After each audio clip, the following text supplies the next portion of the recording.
that, you have to look at the wider picture. Now, I've landed firmly over 5 years of studying it, and with my deep ecological conviction, I've landed firmly on this being the very smartest thing we could do for the environment, for our planet, and for our future, and for liberal democracies. Hello, and welcome to the Elements of Deep Sea Mining podcast. I'm Eric Young.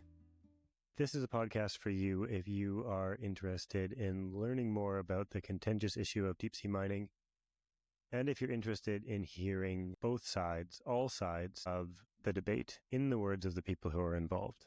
Today I'm pleased to bring you Dr. Lars Kristian Trellevik, the Chief Sustainability and Operations Officer at Adepth Minerals, a Norwegian deep sea mining startup.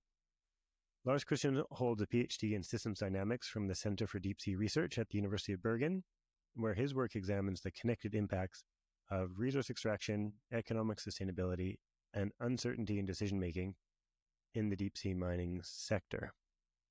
If you've been following the deep sea mining debate, you've heard that we know less about the deep sea than we know about the moon. This is true for many of us. I see the moon outside my window. I've never laid eyes on the deep sea. Lars Kristian, meanwhile, knows the deep sea from over 15 years of experience in ultra-deep water operations.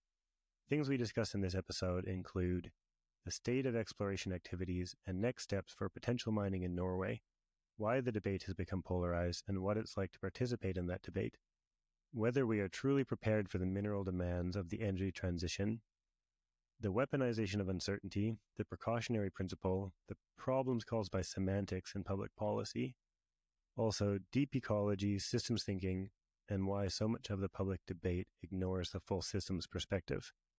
Please welcome Dr. Lars Kristian Trellevik. Lars Kristian, thanks for giving us your time today. Well, happy to be here. So if we can start with your story, you've got an uncommon background, deep water operations to system scientist, and now a central role in a deep sea mining startup.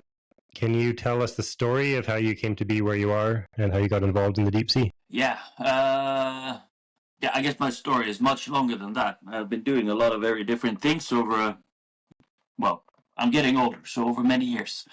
But I think I really got into where I am now. It starts, in 2001, maybe. At the time, I was a mountain bum, I guess, up at Finse, highest railway station in Norway, where I lived for a few years,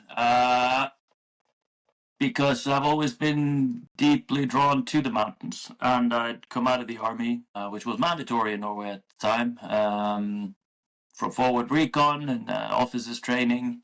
Didn't quite know what to do, ended up moving to the mountains. And as I was sitting there one day, I think I was operating a ski lift, I picked up a book my grandmother sent me. She probably thought it was about time I started using my head for something. So she sent me a book by the Norwegian philosopher Relevance, which I guess deeply affected me. And kind of got me very hooked on not just enjoying nature, but learning about it.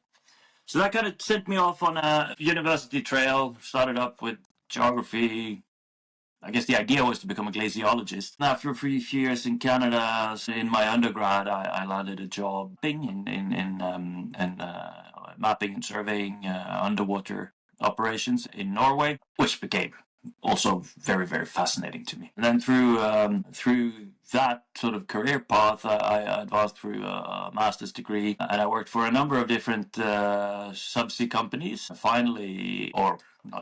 But rather quickly got into deep water operations, which was and is deeply, deeply fascinating. Exploring areas we haven't seen before, rewriting geological history, finding things we didn't know existed. I mean, it is a deeply, deeply fascinating place, the deep sea. And then after a while, I contract with the University of Bergen to go out and facilitate and get them down to the Moon's Ridge, now part of the opening area for marine minerals in Norway, where they were doing basic research, and that really kind of triggered me to get back into academia at some point. And then it's a long path from there to actually getting a PhD grant and a project going. But I managed to do that with my then first client, and then later my co-supervisor on my PhD project, Professor Pedersen at the Center for Deep Sea Research. Yeah, so after, I usually say 15, but it's actually 20 years in the industry.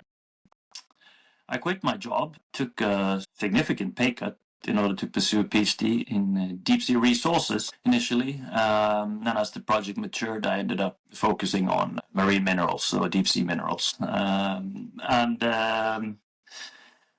yeah, I mean, the way I got to that point was a long meandering road driven by fascination for exploration, for the unknown and the uncertain, and obviously with quite a technical and operational approach to that for many years in deep water operations, which really means, I mean, there's not much oil and gas operations in what we in the industry call ultra deep water, so water deeper than 3,500 meters.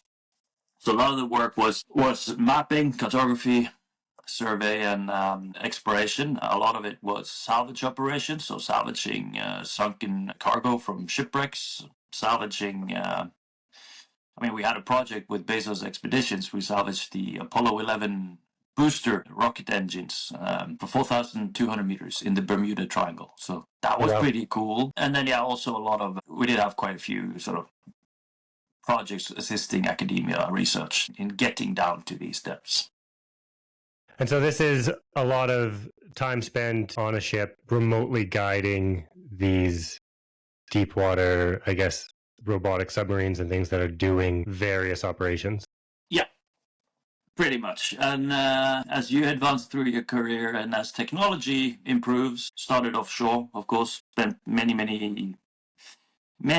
long days and nights and months and years on boats around the world. And then after a while, you get into more senior roles and technology advances, so we're able to move more onshore, which is cheaper and more practical, certainly when you have kids. And today we guide and run a lot of operations from shore via satellite link. So we've reduced the number of people required to remain offshore at all times. So that's interesting. But yeah, I mean, the last 10 years I was mainly onshore, but as operations manager or project manager, planning and executing and following day by day, minute to minute, these operations. Let me just back you up all the way to Arnaness, because I don't think that many people outside of Norway, I mean, I was always interested in philosophy and mountain climbing, and I hadn't heard of Arnaness until I came to Norway, which is kind of amazing because he is the kind of quintessential ideal of a philosopher and a mountain climber.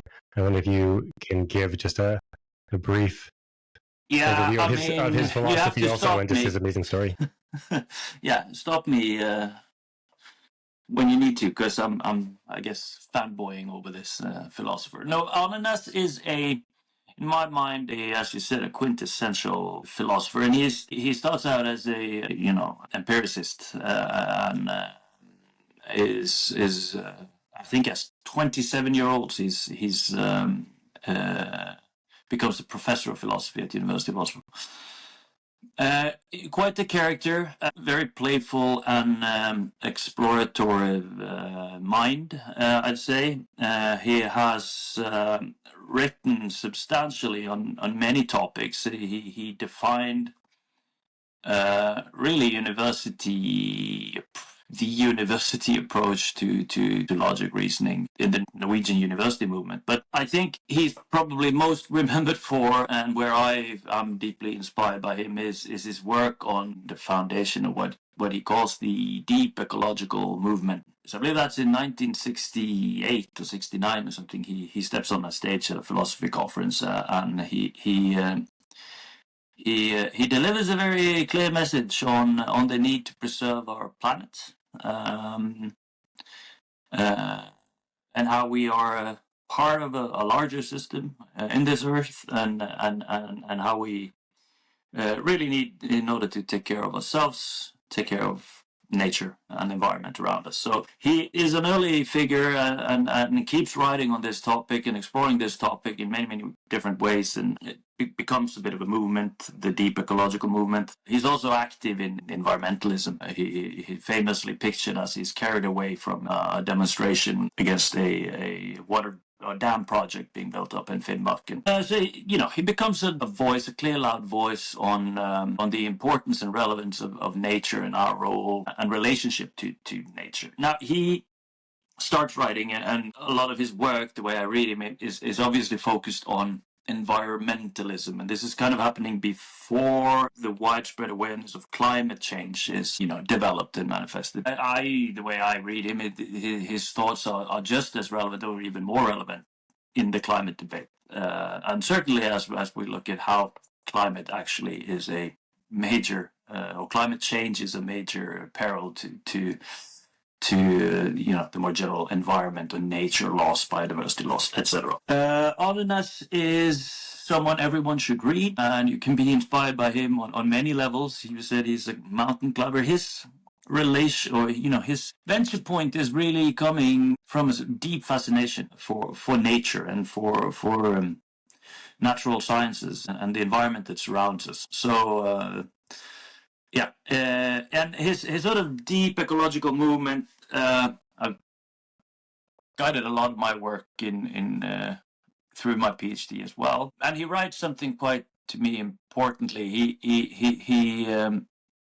He writes about this long-term deep ecological movement or deep ecological perspective, and also the shallow and more short-range ecological perspective. And this is quite important in the discussion we're having on deep sea minerals. So the difference between this long range deep ecological perspective and the short range shallow perspective is that on the deep and long range level, he argues we need to change our ways. We should be less people consuming less stuff, consuming less nature, seeking other paths of development than perpetual growth and expansion. And then Arnes goes on to quite clearly state that these two perspectives are not mutually exclusive, and that's something I think is very lost in a lot of debates we're currently having on many different advancing technologies, etc.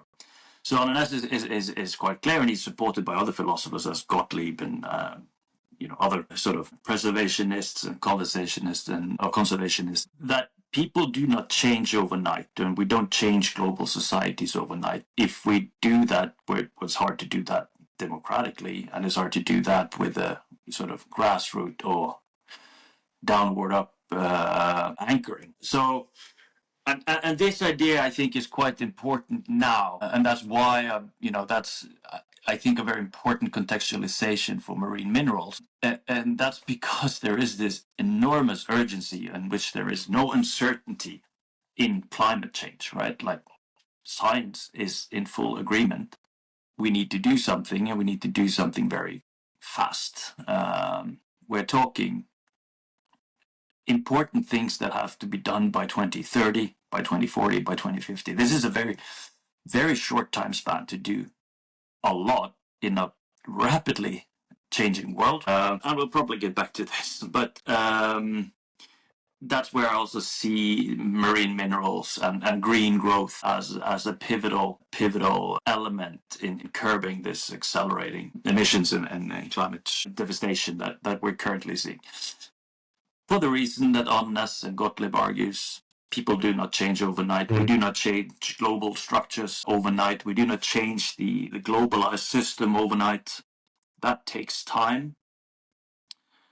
And as a system anatomist, I'm very aware of dynamic changes. There's a lot of people who's born already, and they do expect clean water, etc. I think the average person in the world today is just slightly below 30 years old, and 2.5 billion does not have access to electricity. So things are happening. Whether we in the West degrowth or not, I believe that the global hope in not destroying the planet is in green growth, in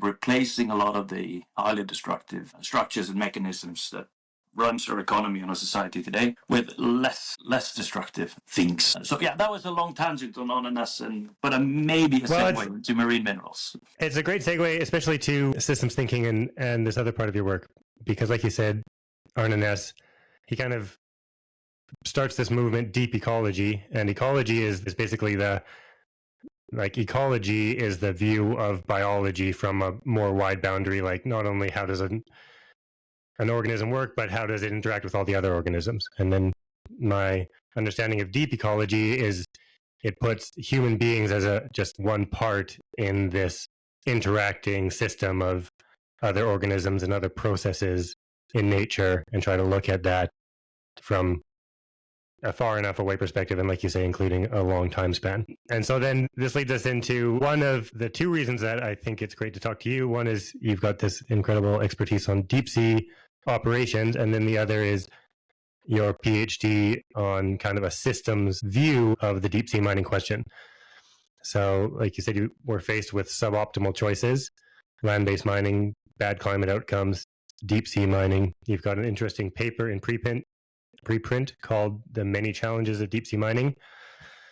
So talk to me about how you think about systems thinking and about the concept of trade-offs, specifically in the energy transition.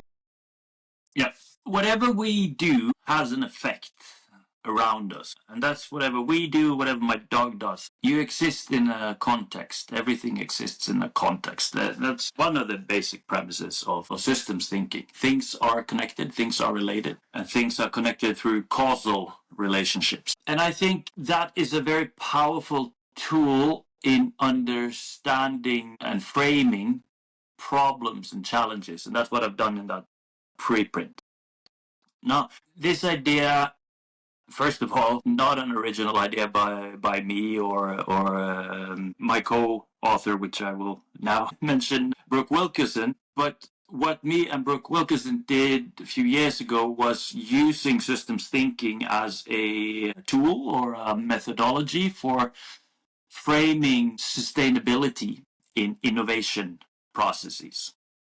And then the idea here is that, if things do not exist in a vacuum, they have an effect on things around them. So if we want to invent something or innovate, and we want to innovate for sustainability, we need to consider this context, not just the one thing that we're doing. So design thinking, which is, very well established in innovation processes, is empathic, and it's focusing on the user and the one user's problem. So the one problem you're trying to solve. Now, with the realization that one problem solved may cause another problem down the line if you don't consider it in a wider context, that's what we're trying to do in this first paper. I then use that methodology and way of thinking and apply that to the question of deep sea minerals, which at that time had become quite contentious. So my article there is trying to bring in a number of very aggregated high-level issues that are causally related to the potential emergence of deep sea mining. And these are, and the trick is also to try to limit it, right? Because everything is related, but things close are more related. So a part of the job in systems thinking is to define the boundary for what is reasonable to include in a system perspective for whatever challenge you're trying to solve. And that's what that paper does. I'm trying to include, I think it's 5 different sectors or domains that are directly linked to the possible emergence of deep sea mining. And these are sort of socio-ethical considerations. So if a new industry evolves around extracting minerals from the sea, it will have an effect on existing mining activities. It will have an effect, the availability of a lot of metal will have an effect on the potential for scaling of green technologies or electrification, basically. It will have an effect on the environments that you extract minerals from, whether that be on land or in the sea. You dig a hole in the ground, there's a hole in the ground. You change that environment. And it will have an effect on geopolitical power balance, which sounds lofty, but really it isn't. I mean, if you look at minerals, it's controlled by a few economies. It's extracted, cobalt, copper, nickel. These are extracted in quite concentrated regions and is processed in concentrated economical interest phase. And we've already seen countries limiting exports of certain critical minerals with vast effects for global supply chains and really global security. So that's the kind of framework I'm trying to establish as a way of understanding a wider context of the discourse on deep sea minerals. And I forgot the most important one, and that's obviously the effects of accelerating climate change. You dig a hole in the ground, you affect environments where you dig that hole. But I try to connect this to the effects on environments everywhere, biodiversity everywhere, because we know of the very detrimental effects, and certainly in the ocean, of a warming temperatures. So there is also one of these trade-offs, and that's one you see in so many questions, offshore wind being one of them, onshore wind certainly being one. Do we do this thing for the climate? It will have an effect on the birds that fly into the windmill, right? And yeah, so deep sea mining is a interesting topic, I think objectively, also for people unlike myself who are deeply interested in it. But it is one of these sort of arising things, the thing we don't do yet, that we have to consider. Should we do it or not? And if we do it, what's the wider effect of doing that? And based on a discourse on that's how we can make qualified decisions on whether something is a good idea or a bad idea. Yeah. So, yeah. When I listen to a lot of the discussion around deep sea mining and also just critical minerals and mining in general, there's often like a focus on one particular part. You know, people say, like you've mentioned at least 5 categories, and you can dig into each of those categories, and each of them has a whole host of specific effects and issues.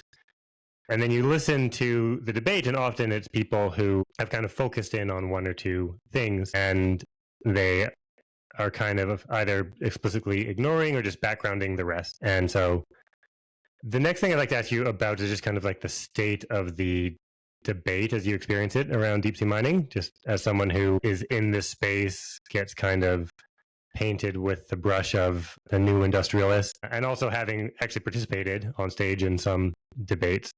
So yeah, I'd like to hear like how you experience the debate, if it's as polarized as it seems to us from the outside. And then secondly, like, yeah, how do you see the other side, or one of the other sides of the debate? Do you see them as not taking this wide system boundary, or do you see them as just having a kind of a different solution to a similar problem? Yeah. Well, that's a mouthful of a question. I find it ironic because I think you're dead on the money in the debate being polarized. But what I've just argued is that there's no polarity in this debate. It's a multivariate discussion. Polarity, well, then there's a north and a south, right? What I'm arguing is that there's a lot more here. But I guess there is a continuum between whether you're for or against this activity. My argument is that if you're going to decide on that, you have to look at the wider picture. Now, I've landed firmly over 5 years of studying it, and with my deep ecological conviction, I've landed firmly on this being the very smartest thing we could do for the environment, for our planet, and for our future, and for liberal democracies. So that's me. That's where I am in this. And I've arrived at that conclusion based on a multifaceted research project where I've dabbled in philosophy and systems thinking and Monte Carlo simulation of multivariate scenarios and stochastic, I feel like I have reason to be quite comfortable in the decision I've reached, which is manifested in the fact that after my research, I decide to actively work in this industry. I am trying to make this happen, and I'm trying to make this happen based on my environmental convictions.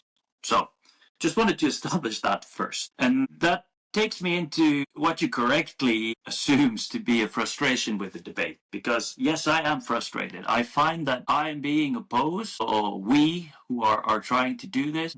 By the way, a lot of the people involved in deep sea mining are not brown industrialists trying to turn a quick buck. Most of us in deep sea minerals could turn a quick buck much easier by just staying in the oil and offshore industries.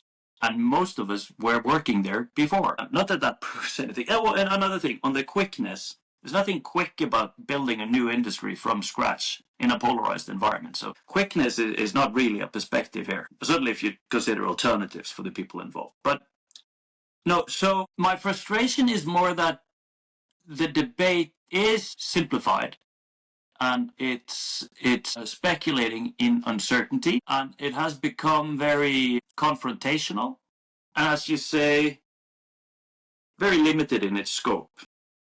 I mean, I've participated in a number of debates, and I understand you want to do a debate, you need a sort of on-point discussion topic, but then we kind of skips over a couple of very important perspectives that we should probably establish before we have those debates. And one of them being, I guess, the more academic, but still highly relevant discussion of post-growth or degrowth versus green growth. Now, I touched upon this in the long-range deep ecology or the short-range shallow ecology, right? But now we know that Western academia is strongly influenced by post-growth degrowth, which is basically saying we need to change our society, expand less, do less consumption of our environment, etc. And to be very clear, I fully support that. I think that's very smart because there's a lot of people on a planet that is not growing. I mean, von Thuden said it eloquently, by land, they're not making any more of it, right? So that is certainly a perspective to be kept in mind.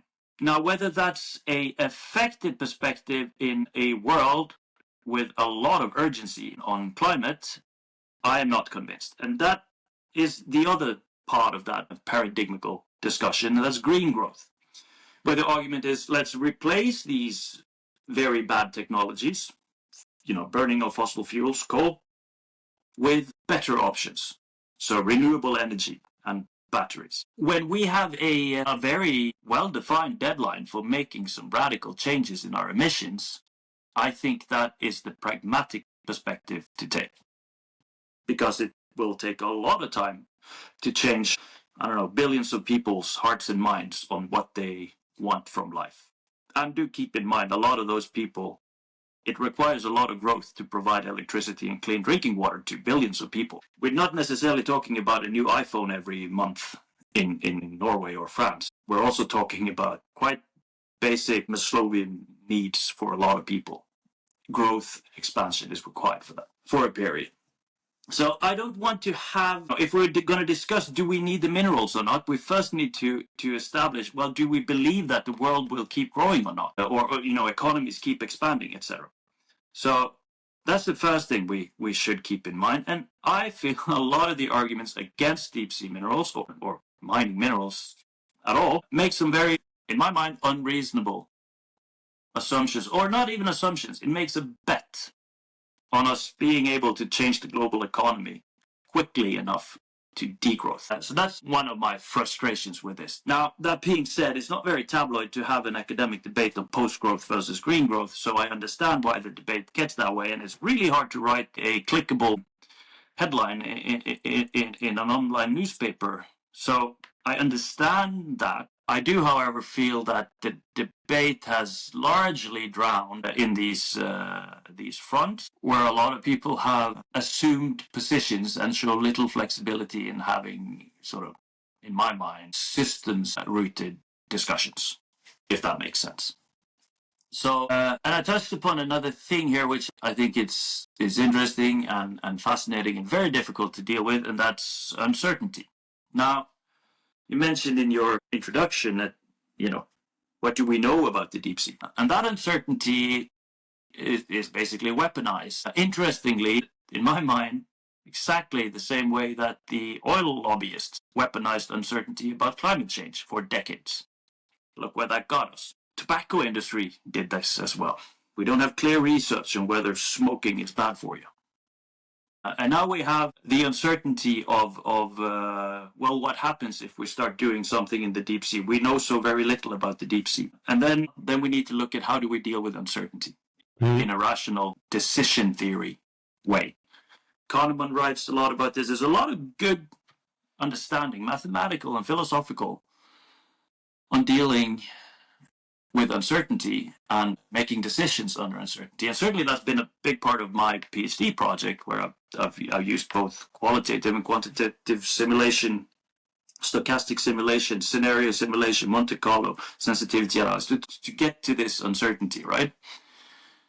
My point is, there is uncertainty, but we have to deal with uncertainty in a proper way. We should get away from weaponizing uncertainty in order to avoid making decisions, because that's also a decision. And then we need to compare uncertainties.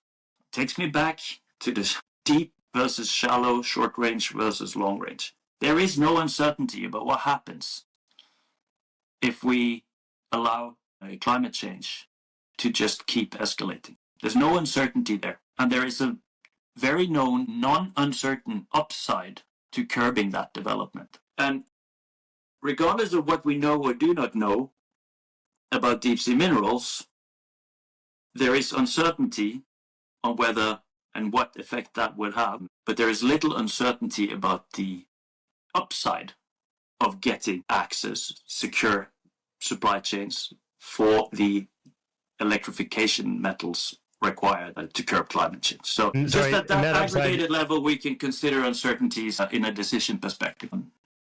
Let me ask you about that upside, because this is something I think a lot about. And one of a simple framing that you hear is we should mine nickel from the deep sea instead of from the rainforest of Indonesia. And it's just kind of like a very one-to-one, lesser of two evils. But are you looking at it in terms of we're going to get these metals from somewhere, and it's in this case better to get them from this ecosystem than that ecosystem? Or is there more to it than that? No, I think it's certainly more to it to that. But I think that's not a bad place to start. I mean, when we make decisions, we make aggregated assessments, right? And that is one perspective in that. Now, in that preprint of mine you mentioned, I draw this causality between changing standards and the availability. As of today, if you want to buy nickel, or if you want to buy cobalt even more, I think it's close to 80% of all the global cobalt is mined in the Congo. There are literal violence happening around these mines. The mines are ecological disasters, polluting groundwater, destroying jungle. And it's mainly operated by kids. And a lot of that forced labor, right? So it's not a great thing. If there is an alternative on the market, it might even come with a premium. And we see this. I mean, people buy ecological eggs in Norway, and that's great, but it does affect the standards of other products. So this is kind of a rising tide floats all boat argument. If there is an alternative on the market, that comes with labor standards, ecological standards, that might improve. It might. I'm not saying it will. I mean, mining as of today globally is highly unregulated and undocumented and very non-transparent. I mean, some studies suggest that the most regulating power in international metals is the London Metals Exchange, which is a stock exchange or a trading platform owned by a country. Anyways, that's a tangent. But my point is that you introduce something into a system, you may raise the standards or change the standards anyways, which may be beneficial in that wider market or wider context.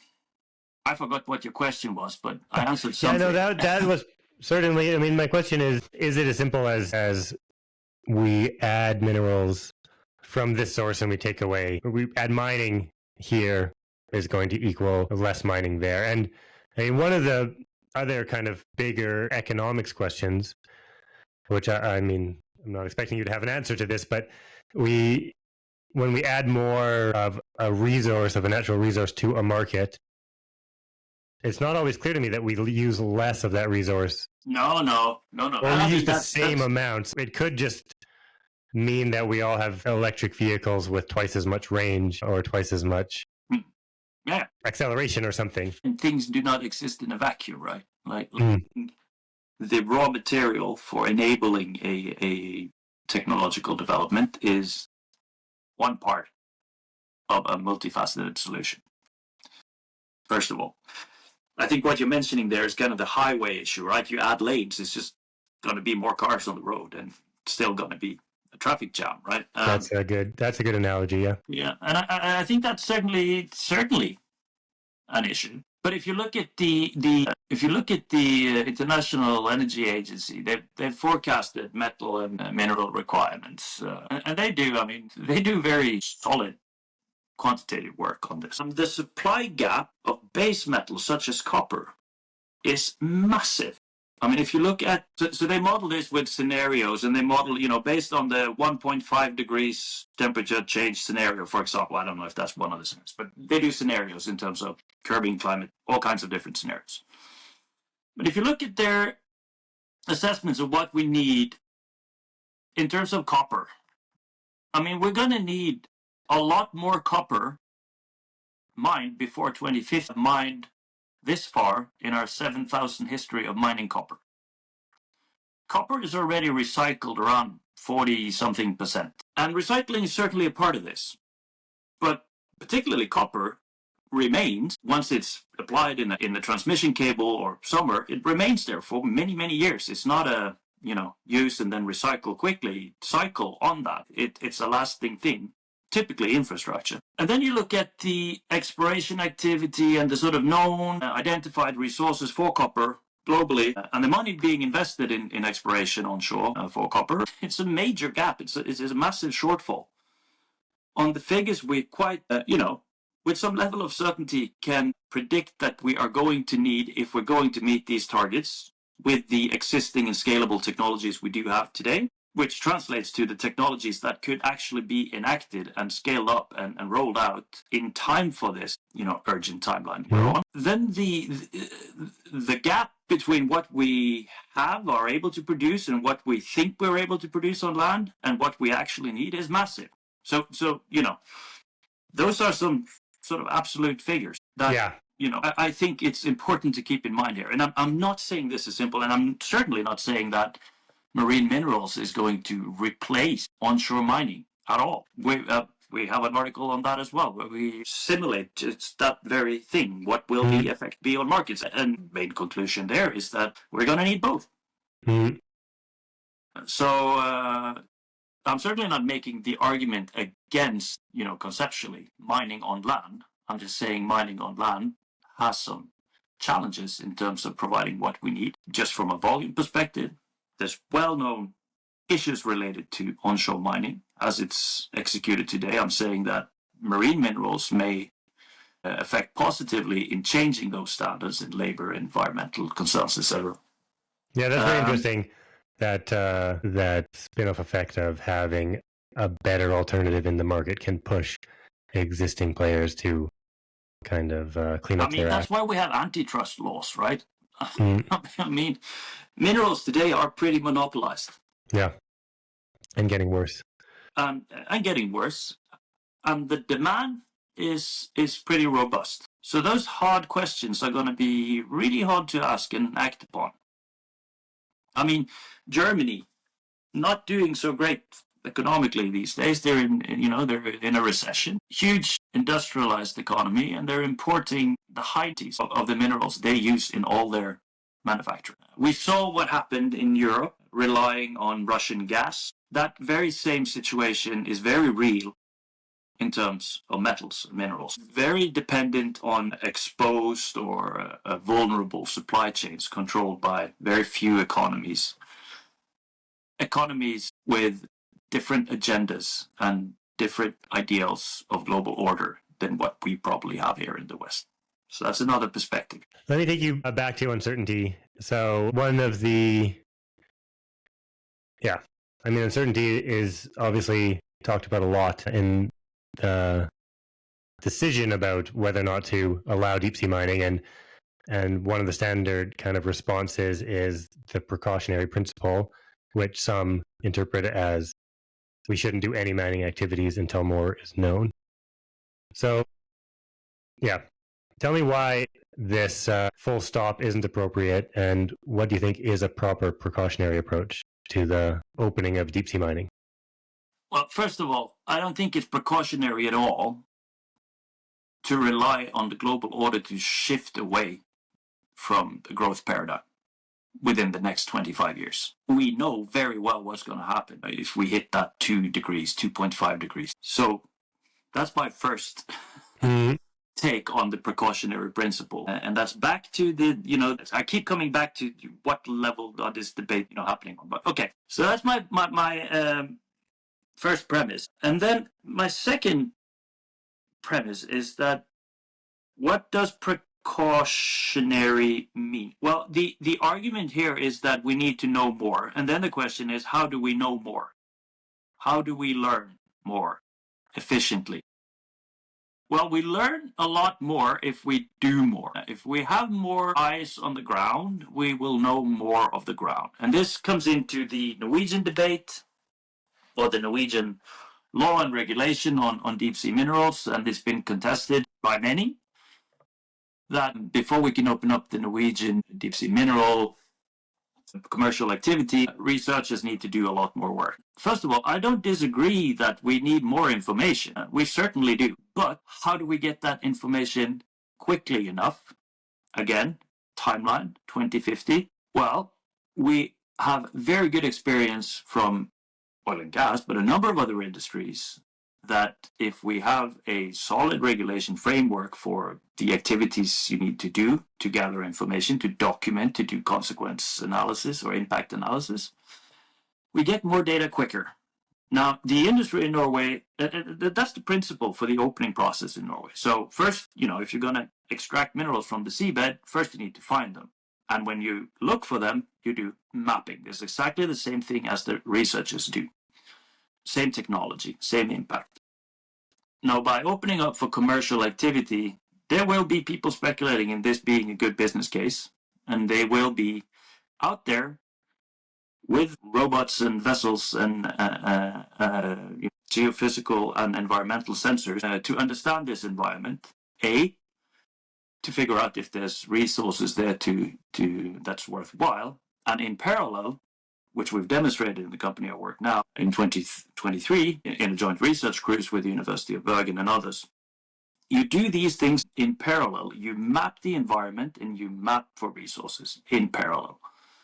Then we get more information quicker. And then we obviously need transparency on this data and make the data available to as many as possible, could do research on it and map it out. But so, yeah, my perspective on the precautionary principle is full support, but let's get the data as quickly as possible so we can make good decisions and be truly precautionary in a wider context. Because the wider context is that we do need to change something in our economies, and introducing, moving from a fossil-based to a metal-based economy is one of them. So I believe it is precautionary to move along, to get as much data as we can as quickly as possible to make good decisions. And by all means, if it turns out that doing this is impossible based on all the new data, well, then at least we know. We don't spend 20 years relying on changing governments giving different research funding for 1 or 2 vessels, spending a month or 2 every year in the area. And there's another aspect of the introduction of a sort of standardized protocol for doing, for example, environmental assessment in the opening area. And that is that you get the same quality, same character of data for many locations, so you can actually start building a systematic baseline understanding of this environment. Currently, what has been done is basic research, and a lot of that is not systems focused. A lot of it is, understanding this particular microfauna in this particular place, or understanding this particular hydrothermal flow system in this particular geological setting. In order to get a broader understanding, to be able to precautionary move forward or stop. We need to understand the system on a larger scale, regionally and conceptually. And in order to do that, we need more standardized data from more places in order to make any aggregation. Otherwise, we're bound to commit to ecological fallacies, right? Assuming that one particular location is representative for a larger region, and that's just not good science. So, not only does opening give the motivation and the opportunity to get more research vessels out there and researching without relying on government funding to decide every time that should happen. But it also has an additional standardization aspect where once you get a process that starts happening, then there's going to be more standardization of the methods of data gathering. And I guess also I'm hearing you say that this has to be open, it has to be shared. So I guess part of having an official opening process would be some requirements around sharing the data once you get it. That is, I mean, that's what we see in any other industry, right? I mean, there are standards, right? And certainly the oil and gas, where we are obviously learning a lot. And there is there is definitely a difference between research and commercial and mapping. I mean, what I'm talking about here is systematic mapping with systematic. That is a requirement for establishing a baseline. That may not necessarily be classified as research. I mean, researchers may drill a lot deeper into a lot of details, and we definitely need that. But I'm merely suggesting that providing standardized data affords aggregated studies, ecological studies, not biological studies of one particular silo of species on one particular place, right? Those are not the same, and they certainly rely on each other. But whether you do research or you do resource mapping, you're going to need data. And the more data you have, the quicker, the more robust your work is going to be. I guess that's my argument. It would be interesting to know, to hear what, I mean, Adepth is, I guess, in the Norwegian context, at the cutting edge of whatever needs to be done in order to get this industry towards the next step. So I feel like it would be interesting to hear what that actually is in kind of a little bit more detail about what specifically you guys are working on.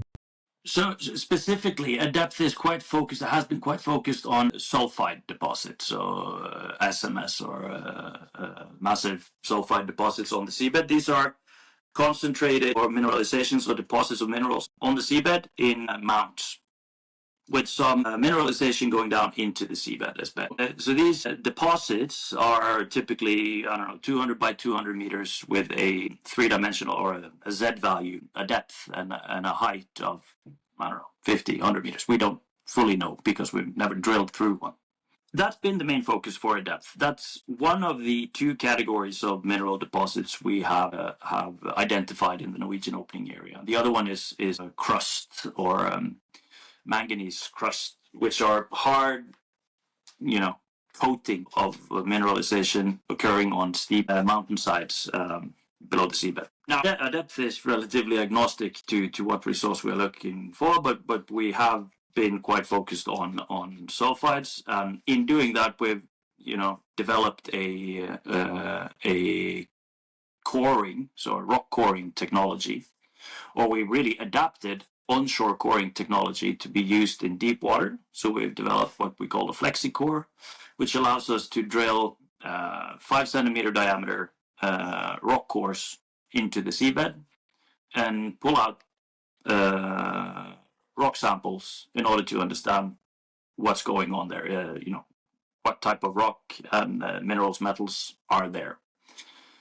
This is standard on mining onshore, and it's standard in geological research, in understanding a geological history of a particular area. So we've been quite focused on that, and we have applied for and secured both research and sort of innovation funding in developing that technology and methodology.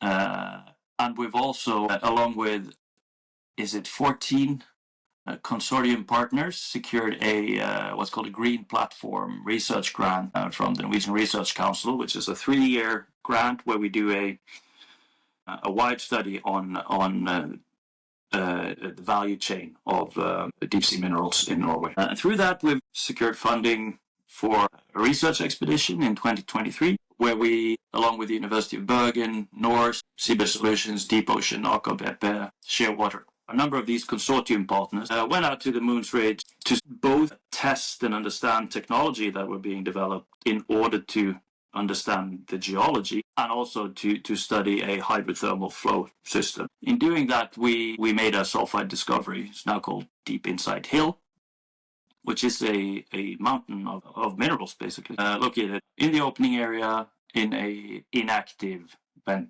system. And in parallel, we did substantial environmental mapping, both of the in situ, what was there when we came, and is there any effect on the local environment, bioscoring, etc., which there wasn't, by the way. So, those are key activities for Adepth. We've also spent a lot of time in compiling and analyzing, reanalyzing, recontextualizing available data in the opening area.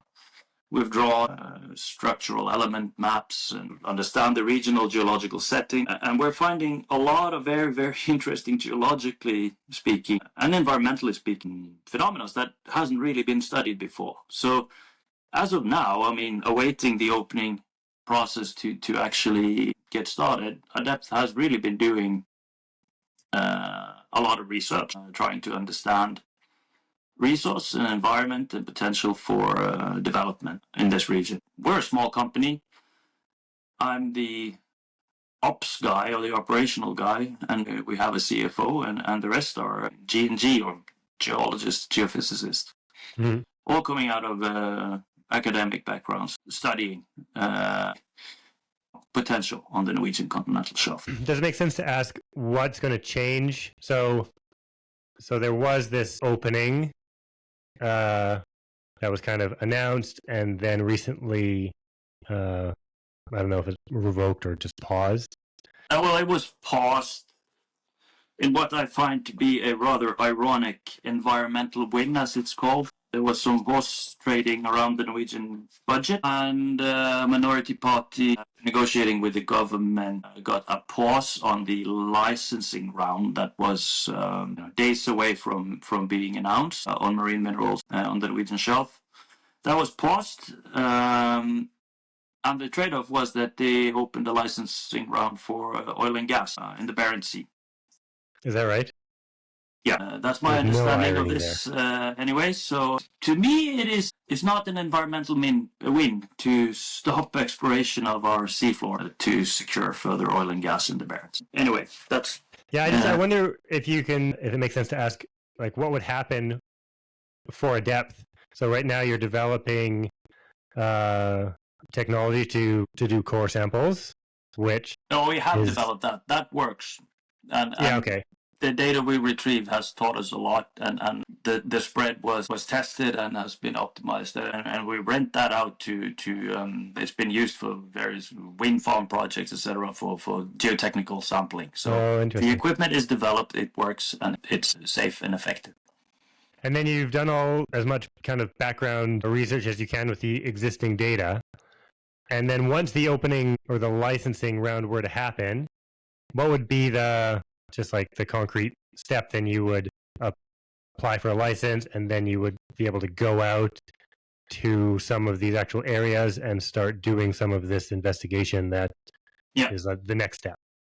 Pretty much. Also, I think we've spent a lot of time on, I mentioned technology, but also operations. So in really digging through all the data that exists, we've identified what data is really useful at what stage.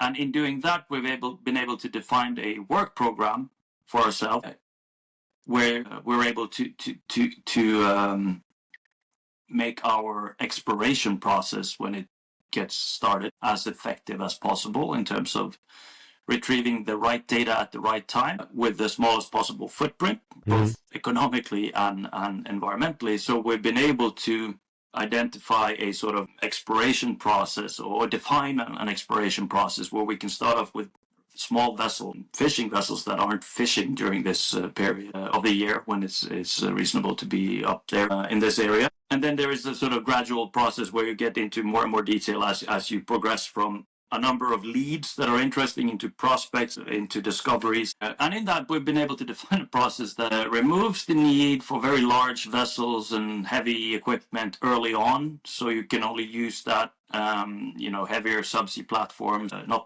I say platform, I mean vessel. A lot of people will think of oil rigs. That's not what I'm talking about. But larger vessels with multiple subsea robots and drilling equipment, etc. That would only come very late in the exploration process when you've actually identified a discovery and you're trying to understand how much of whatever metal is there. That means, smaller vessels for a longer period, less cost, less emission, etc. So a lot of benefits in having time to study the available data to identify what data is most efficient at what point in our exploration process.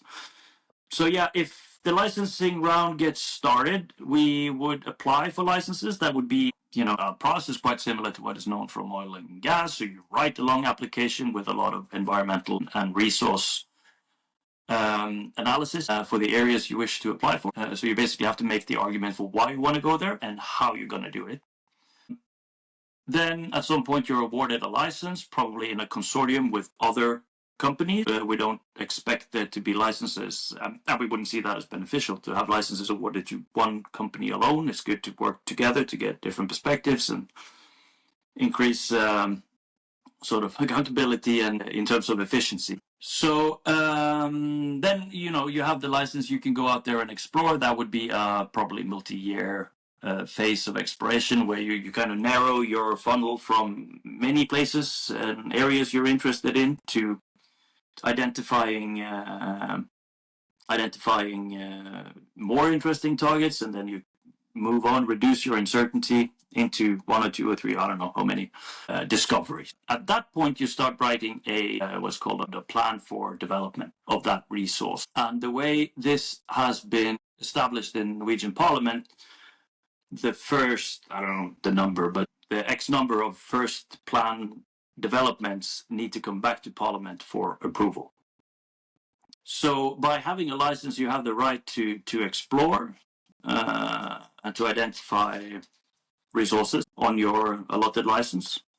But before any extraction could happen, you will have to present a very, very comprehensive plan for how you are planning to develop or to extract minerals from that license. This is very parallel and similar to how it's done in oil and gas. And these PUDs, the plan for developments, are very comprehensive plans where many engineers and biologists and geologists, and I don't know, I've never written a plan for development myself, but that's going to be a comprehensive description of what you plan to do, which will then be voted over in Parliament, whether you get that extraction permit or not. This is one of these places where I feel like there's either misunderstanding or a lack of trust or something else, because sometimes it sounds like what if we put on the two sides framing, what the two sides of the debate in Norway are calling for is in some way the same thing. We want more research, and we want Parliament to not have opened for mining yet. We want Parliament to only say, okay, you can go out and do more research. And then what I often struggle to understand is how is that different from what's happening? And because Parliament had opened for this licensing round, which you're describing as more knowledge gathering. And then there's going to be an additional step where Parliament has to then say, okay, yes, now we're giving you the green light to develop these specific areas that you've identified and presented more research on. And what I hear from the opposition is kind of like, well, we don't really trust that they're going to stop the process later. Do you have a different take on that?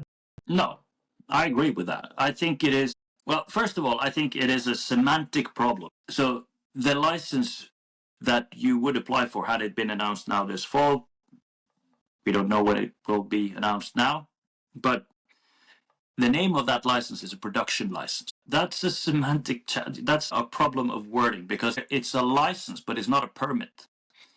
You have a license to explore an area for the purpose of future production. But in order to get a permit to produce or to extract, you have to develop this plan for development and get that approved in Parliament. Without that approval, you do not have a permit. You don't have a carte blanche. Wild West it's been labeled as cowboys in the Wild West, plotting land. That is absolutely not what's in the parliamentary decision or in the law. So that is fertile ground for spreading or for arguing that, well, they have a production license so they can just go ahead and do whatever they want. Not true. And then I think this lack of trust it's typically connected to, historically oil and gas development, where not many plan for developments have been turned down. Right. There has been some for various reasons, but most of these plan for development have been approved. Now, there are many reasons for that. One of them being that they are developed, whether you like it or not, it has been a goal for Norway to extract oil and gas from our seabed. So the companies developing the production plants have worked closely together with other countries, with the regulatory bodies, in order to get it right. So it's an iterative process developing how you're going to develop a site. So once it is finalized, it's a comprehensive body of work leading up to that. So that's one thing. That is probably different in marine minerals, because also in oil and gas, we've been doing that for 60 years in Norway. So there is a lot of history and experience to build on. When it comes to extracting minerals, I mean, the technology is not ready necessarily, right? I mean, there's a lot of great ideas. No one has done this commercially, on a commercial scale yet. So I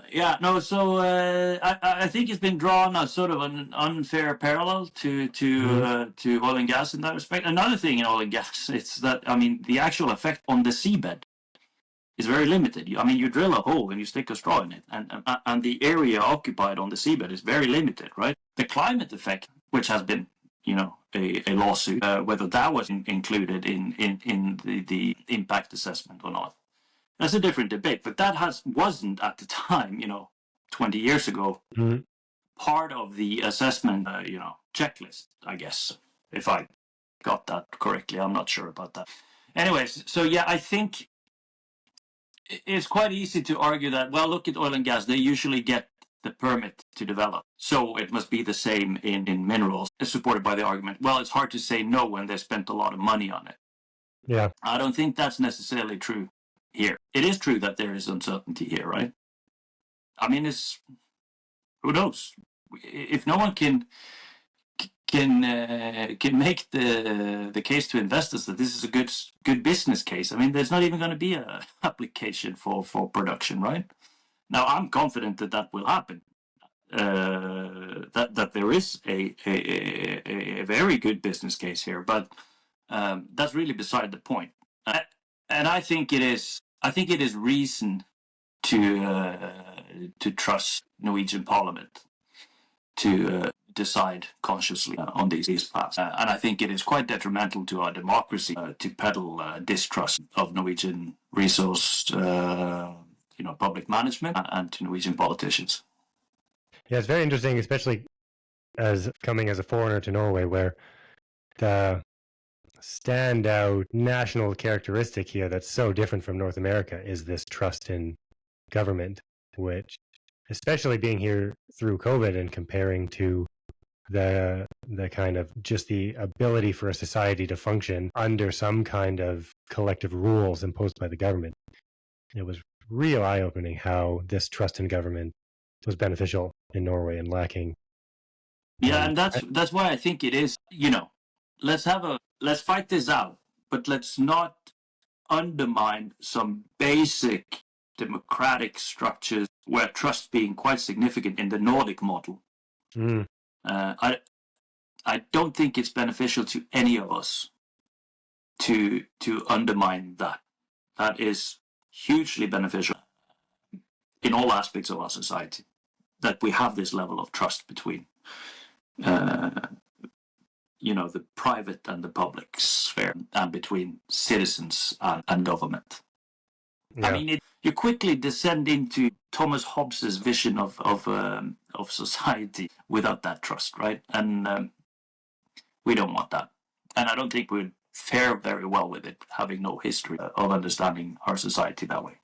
Yeah, it's actually interesting. I just took the society knowledge test in order to it's like one step of immigration, and a big part of what they teach you in the learning materials for that test is that in Norway, as opposed to other countries that you might come from, it's okay to trust the government, that there are government institutions that are here to help you. And it was quite apparent to me that, oh yeah, that would be something that isn't obvious to a lot of people when you come to Norway. Yeah. That you can reach out to the government and that they will actually help. One of the hopes of this podcast series is to provide a direct line of communication to the public, kind of for people on all sides, so that we can hear people discuss these issues fully. So I'm interested, what are some of the misconceptions that you hear in the public conversation about deep sea mining, either in the Norwegian or in the international context?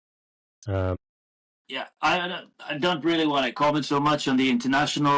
I don't know so much about it. And my studies and my knowledge has always been on the region context. And my reason for being quite clear on that is that these are very different processes. And these are also very different types of resources with very different legal framework. And I don't think it's beneficial to the debate to mix these together at all. On the resource side, the international licensing work, I mean, they've been doing this for 30 years now, and there's a lot of countries that have to agree with a lot of opposing views, with some countries standing to benefit from this happening and countries benefiting for this not happening. So I think it is really hard to compare those two in a sort of legal setting. Resource-wise, I mean, there's sulfide licenses or the sulfide areas and crust also internationally, but the big body of focus internationally is on nodules, potato-like lumps of metal deposited on soft seabed over vast areas. We do not have those resources identified in Norway. We don't expect to find them because we don't really have the conditions where that would happen here. So, and I think that this is where one of the misconceptions arise, whether it's deliberately peddled that way or not, but the different categories of mineral deposits on the seabed are significantly different along many axes. The debate, I feel, is lumped together in a mushy soup of everything being the same, and it's not. There is a significant difference in whether you extract anything from a small area in a three-dimensional space, or whether you extract something from a large area in a two-dimensional configuration. So discussing these two things as it were was unintelligible, really, and it's impossible to have a proper debate on that. So I mentioned earlier that in Adepth we've been very focused on sulfides. It has some very distinct properties, these hydrothermal sulfide deposits, in that they're very limited in geographical expanse.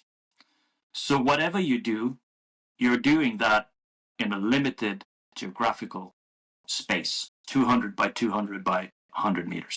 The effect of doing something there compared to doing something in an area spanning over hundreds of square kilometers is obviously different.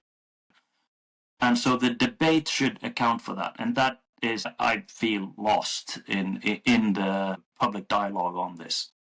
Another thing I find quite frustrating is, or not frustrating, but also a bit puzzling, is the enormous focus on all the uncertainties, whilst conclusions on how a mineral industry would fare is discussed with absolute certainty. So technology is not settled on how we do any of these resource extraction. And there are certainly some very interesting ideas floating out there. The drawing, the examples that you see in newspapers and pamphlets and slideshows around, a lot of them focus on equipment that was developed in the 90s for some early pilot projects. We've come a long way since the 90s, technologically speaking. I mean, the iPhone, for example, So that's also a bit frustrating because you have this, we don't know what we're destroying, but we know we are destroying it. And that's an asymmetric handling of uncertainty, which is unjust and which is perverting the debate, I think. So, whilst there is definitely uncertainty, we should accommodate uncertainty, but we should accommodate uncertainty along all axes.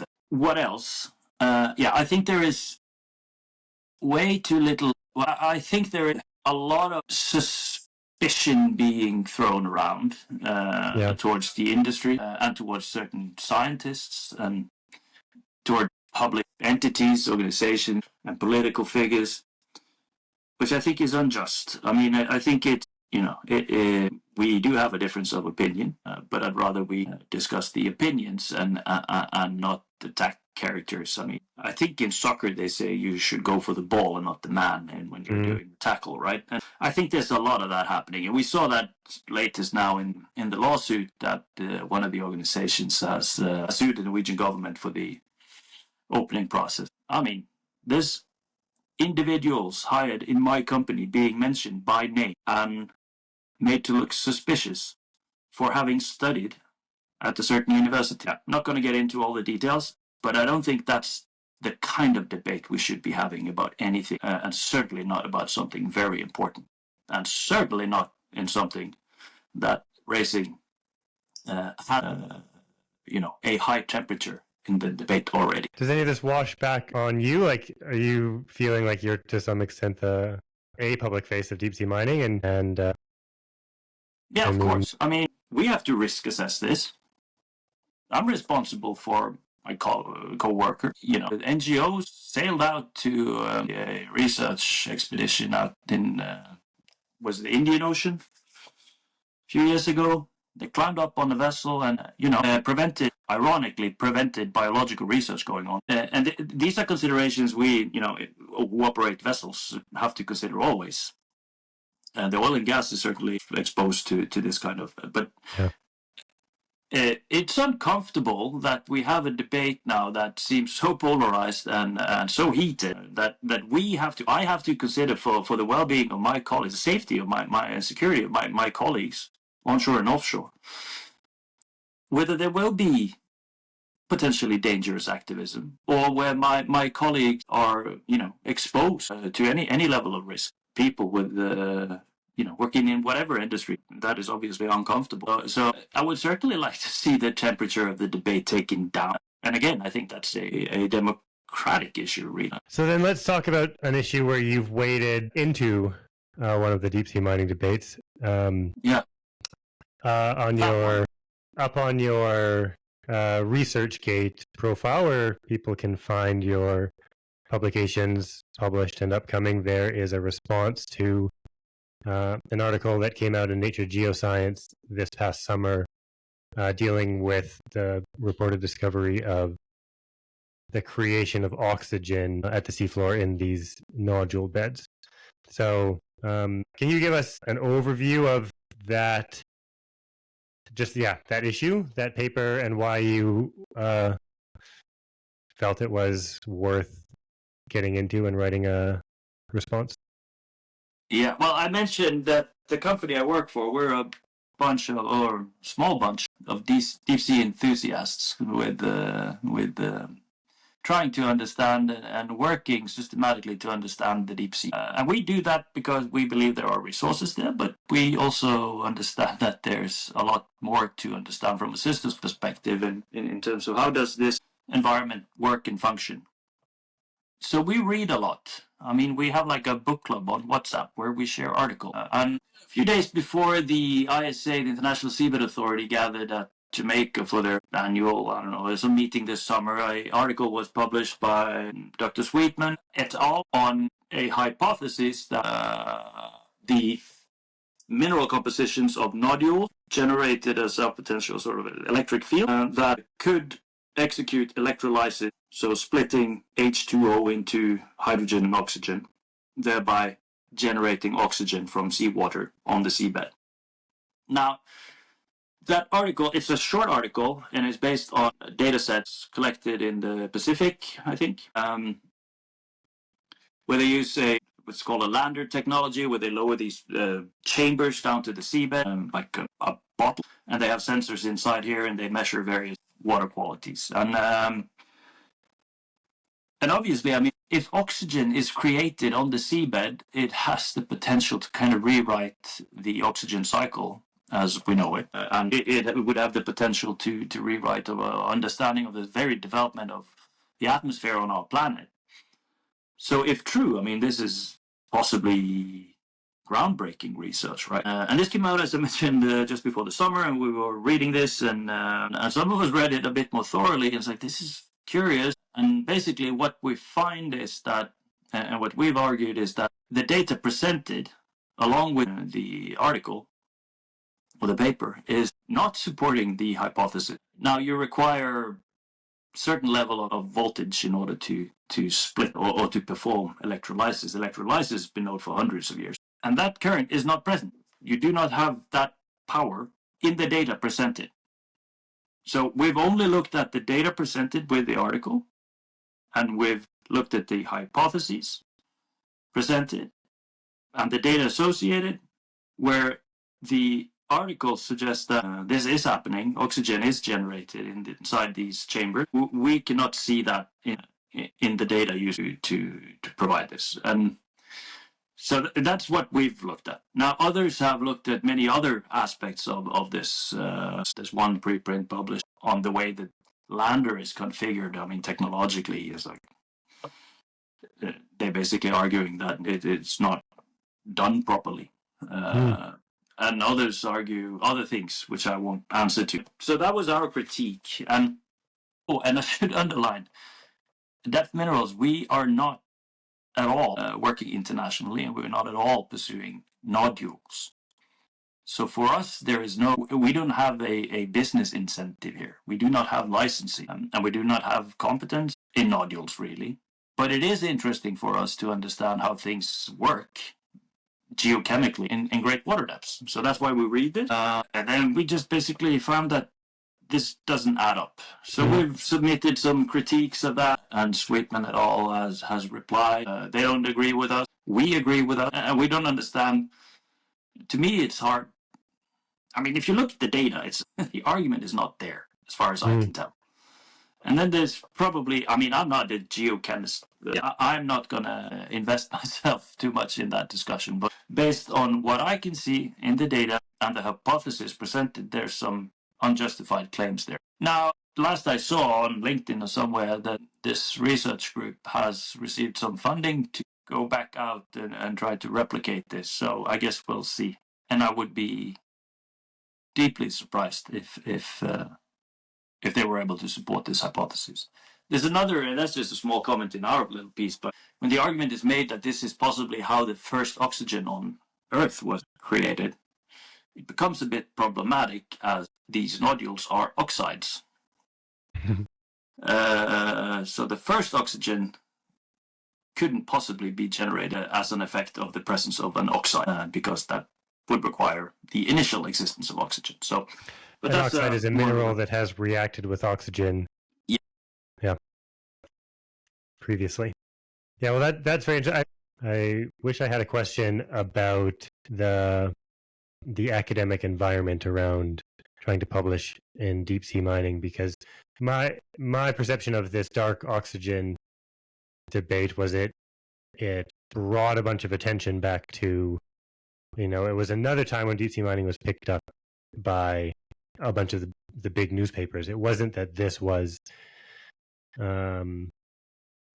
weren't publishing stories on potential, I mean, or maybe they were publishing stories on potential first oxygen on Earth found. They were publishing stories saying potential problem for deep sea mining. Yeah. And I mean, if you run a newspaper, you want people to click and read it, right? And it's easier to attract people to possible scandal than to a hypothetical finding in research. But I'm no position to critique the media necessarily on that. But obviously it generated a lot of attention, and I know that it has generated a lot of applications for more research, which is good. I think that deep sea research is getting attention, and it's invested in understanding the deep sea. I don't think it's great if we spend a lot of research dollars on investigating something that seems to me quite unrealistic we might be barking up the wrong tree. And in terms of general, like publishing on deep sea mining, yeah, I think that's difficult for whatever reason. But I know of several, both academics and industrial funded experiments and projects that have been done in the last few years. And the general sentiment is really hard to get things published if it is arguing that deep sea minerals is interesting or possible. And I've certainly had my share of critique on some of my work as well, which I find not research-based, but opinion-based. I don't think that's how we should do science, based on opinion. But I think, anyone who's been involved with academic pursuits and research, there's buzzwords. There's the popular thing to pursue, changing dynamically with time. Sustainability was very popular for a while. Before that, it was greenhouse. This changes, and funding follows. Academia, as everyone else, are opportunistic. I'm relying on getting funding to get work done. So I'm not critiquing that. It just seems that there seems to be a certain bias against exploring deep sea mineral potential in publishing. That's probably fair. Yeah. On that note, I guess, do you have anywhere that you direct people to pay attention to what you're doing, what Adepth is doing, or where they can get kind of more good information about deep sea mining? Yeah, there's a couple of good conferences coming up. If you're interested, there's the DSM conference in Bergen happening in, I think it's March. Obviously, everyone should read everything I've ever written. You'll find me under my name on ResearchGate and on LinkedIn, linked to a bunch of stuff there. I'm not great on social media anymore. So I guess ResearchGate and LinkedIn is where you'll find my work. With complete lack of humility, I would actually recommend reading my article, The Many Challenges of Deep Sea Mining, which you've mentioned, but maybe also the introduction in my PhD dissertation, because that's pretty wide spectrum covering a number of areas. So that's me honking my own horn. The Eminent project, you Google Eminent, green platform Eminent project, we share quite a bit on our webpage. That's the consortium project that Adepth Minerals is part of. And also the Norwegian Offshore Directorate has a substantial catalog on gathered various reports and research on the Norwegian continental shelf and the mineral resources and environment there, which I think is a solid database of interesting work. Well, I'd also like to second that recommendation of The Many Challenges of Deep Sea Mining article that's in preprint at the moment, and I hope that you'll let me know when that makes it through to final publishing, and maybe we can have another conversation in the future about sort of some of the details of those challenges as presented in that article, because I feel like it gives a good overview of the system's wide boundary perspective. No, I appreciate that, and I'll be happy to. We'll see how fast it can make its way through various revisions. Okay, well, Lars Kristian Trellevik, thanks for your time today. Thank you for having me.